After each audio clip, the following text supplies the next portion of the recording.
Everyone welcome to our channel. So జుట్టు తెల్లబడుతుందని చాలా మంది ఇంకా జనరేషన్ వాళ్ళైతే రంగు వేస్తూ ఉన్నారు. వాటి జోలికైతే అస్సలు పోవద్దండి. కలర్ రంగుల కోసం ఇంకా చాలా మంది ట్రెండ్ అనుకొని వేసుకుంటూ ఉన్నారు జుట్టుకైతే. సో జుట్టు తెల్లబడిందని రంగు వేస్తున్నారా లేక ట్రెండ్ అని కలర్ స్ట్రీకింగ్ చేయించుకుంటున్నారా? సో సెలూన్ షాపులలో ఇంకా బ్యూటీ పార్లర్లో ఏ రకంగా అయినా డై వేసినా కూడా చాలా ప్రమాదం అండి. ఇంకా తరచూ వేసుకోవడమే కాదు, కొన్ని జాగ్రత్తలు కూడా తీసుకోవడం చాలా వరకు మంచిది. అలా ఒక్క వెంట్రుక తెల్ల వెంట్రుక వచ్చి కనిపించినా చాలా గుండె ఆగినంత పని అయిపోతుంది. ఎందుకంటే వృద్ధాప్యం మీద పడుతుందేమని చింతన. అయితే మారిన ఆహారపు అలవాట్లు, పోషకాలలేమి కాలుష్యం, ఇంకా జన్యుపరంగా ఇలాంటి కారణాలతో ఆ ప్రక్రియ టీనేజ్ నుంచే మొదలవుతుంది. ఇంకా టీనేజ్ వాళ్ళైతే ఈ వాస్తవాన్ని అయితే అస్సలు ఒప్పుకోరు. కానీ ఇంకా తెల్ల జుట్టు వస్తే మాత్రం బాధపడుతూ ఉంటారు. వేటిని మనసు ఒప్పుకోదండి. కేవలం ఆ తెల్ల వెంట్రుకల్ని కనిపించకుండా కొత్తవి రాకుండా చేయడం పైన ఎక్కువ దృష్టంతా ఉంటుంది.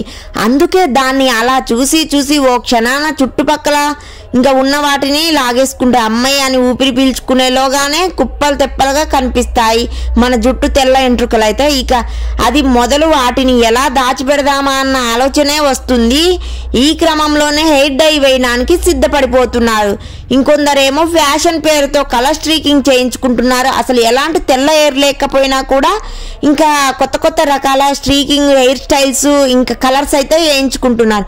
అప్పుడు ఏం చేసేవారంటే ప్రాచీన కాలం నుంచి భారతీయులు నల్లటి కురుల కోసం తాపత్రయపడేవారు. కానీ హెన్నా, ఇండిగోలతో పాటు జుట్టు తెల్లబడకుండా ఉండేందుకు ఆముదం, నువ్వుల నూనె వంటి వాటిని ఉపయోగించేవారు. ఆయుర్వేద గ్రంథాల్లో కేశ జుట్టు రంగు మార్చేవిగా బిల్వ, భృంగరాజు వంటి వాటినే ప్రస్తావన ఉంది. అయితే కాలక్రమంలో వచ్చిన సింథటిక్ హెయిర్ డైలు అయితే తక్షణ పరిష్కారం చూపించిన వెంటనే ముప్పుని తెచ్చి పెడుతున్నాయండి. తొందరగా 5 minutes లో హెయిర్ కలర్ అయితే చేంజ్ అవుతుంది. అంత కలరు ఇంకా తొందరగా చేంజ్ అయ్యే వాటిని అయితే ఎక్కువగా వేటినైనా నమ్మకూడదండి. చాలా కెమికల్ ఉంటుంది. సో అవి అయితే మన స్కిన్ ఎలర్జీస్, స్కిన్ క్యాన్సర్స్, తొందరగా మన హెల్త్ ఖరాబ్ అవుతుంది. కాబట్టి మీరైతే చూసి హెయిర్ డైల్ అయితే తీసుకోవాలి. సో తెల్ల జుట్టు కనిపించగానే ఏదో కోల్పోయినట్టు డీలా పడిపోకండి. ఇప్పుడు ఇది ఓ ట్రెండే అయింది. సెలబ్రిటీల నుంచి సోషల్ మీడియా ఇన్ఫ్లుయెన్సర్ల వరకు దీన్ని ఫాలో అవుతున్నారండి. 13 ఏళ్ల వయసులో జుట్టు నెరుపు మొదలైందండి. హెయిర్ డైతో కొన్నాళ్ళు దాన్ని దాచిపెట్టే ప్రయత్నం చేసినా కూడా ఇంకా తర్వాత వాస్తవాన్ని అంగీకరించడం మొదలు పెట్టండి. రసాయన రంగులతో మీకేమైనా అలర్జీలు ఉన్నాయేమో ముందే గమనించుకోవాలి. చెవి వెనుక జుట్టుకి కొద్దిగా వేసి ప్యాచ్ టెస్ట్ అయితే ఖచ్చితంగా చేసుకోవాలండి. ప్యాచ్ టెస్ట్ అంటే ఏం లేదండి, చెవి వెనుక కొంచెం ఎయిర్ డైన్ అయితే వేసి చూడాలి. 48 గంటల వరకు ఎటువంటి నెగటివ్ ఫలితాలు లేకుంటే మాత్రం వాడుకోవచ్చు. అది తప్పని పరిస్థితుల్లో మితంగానే వాడుకోవాలి. ఎక్కువ రోజులు కలర్ అయితే నిలిచి ఉండాలంటే మాత్రం తరచూ తలస్నానాలు చేయవద్దు. సూర్యకాంతి నుంచి జుట్టుని కాపాడుకోవడానికి స్కార్ప్ టోపీలను వాడండి. స్కార్ప్ వేసుకోవడం వల్ల ఇంకా మనకి ఎలాంటి పొల్యూషన్ ఇవన్నీ పడవు కాబట్టి మన హెయిర్ అనేది చాలా హెల్దీగా ఉంటుంది. లేదంటే యూవీ కిరణాలు అయితే కలర్ త్వరగా పోయేలా చేయడంతో జుట్టుని పాడు చేస్తాయండి. జుట్టుకి రంగు వేసుకున్నాక కొన్ని రోజులు వేడి నీళ్ళతో స్నానం చేయకపోవడమే మేలు. ఎక్కువగా వేడి నీళ్ళతో స్నానం చేయడం వల్ల జుట్టు రంగు అనేది తొందరగా పోతుంది. జుట్టుకి కలరింగ్ చేసిన వారం రోజులు బ్రో డ్రైయింగ్, స్ట్రైటనింగ్ వంటివి అయితే చేయొద్దు. కోల్పోయిన తేమను పొందడానికి వారానికి ఒకసారి కొబ్బరి నూనె లేదా ఆర్గానిక్ నూనెతో ఎయిర్ మసాజ్ అయితే చేసుకోండి. జుట్టు రంగు వేసుకోవడం తప్పనిసరి అనుకున్నప్పుడు కొన్ని జాగ్రత్తలు తప్పక తీసుకోవాల్సింది. మార్కెట్లో దొరికే ఖచ్చితంగా హెయిర్ డైలన్నీ అస్సలు వాడకండి. నేనైతే 1000% చెప్తాను.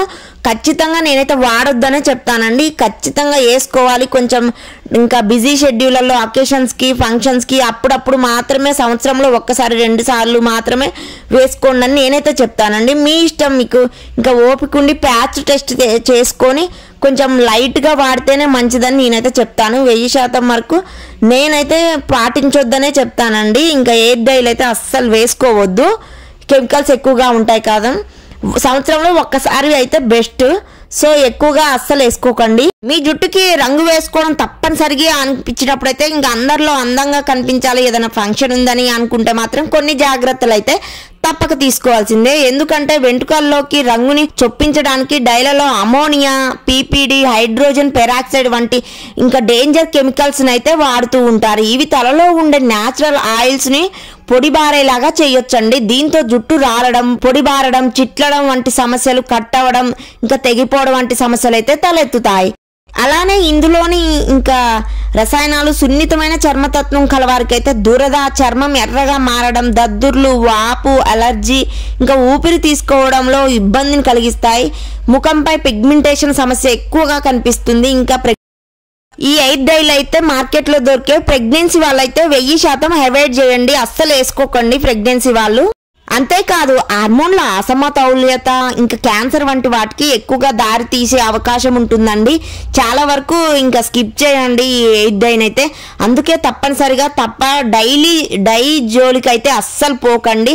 అలాగే తక్షణ రంగుని ఇచ్చే బ్లాక్ హెన్నా, బ్లాక్ కలర్ షాంపూలో రసాయనాలు కాస్త ఎక్కువ ఉంటాయి కాబట్టి పైరాక్సైడ్ లేనివి అయితే ఎంచుకోండి. బదులుగా సహజమైన వెజిటేబుల్ డైలను ఎంచుకుంటే మంచిది.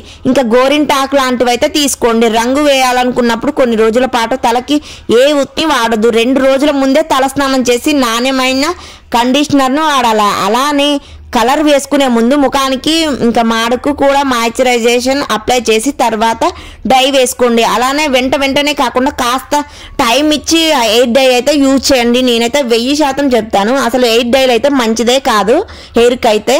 సో ఎక్కువగా ఎయిర్ వెళ్ళిపోతూ ఉంటుంది. ఈ ఎయిర్ డైల వల్ల తొందరగా 2 మీటర్ వస్తుందంటే ఎంత కెమికల్స్ ఉండాలి, ఎంత ఎఫెక్ట్ పడిద్దో మన స్కిన్ మీద మీరే ఆలోచించండి. సో నా వీడియోస్ నచ్చితే ప్లీజ్ సబ్స్క్రైబ్.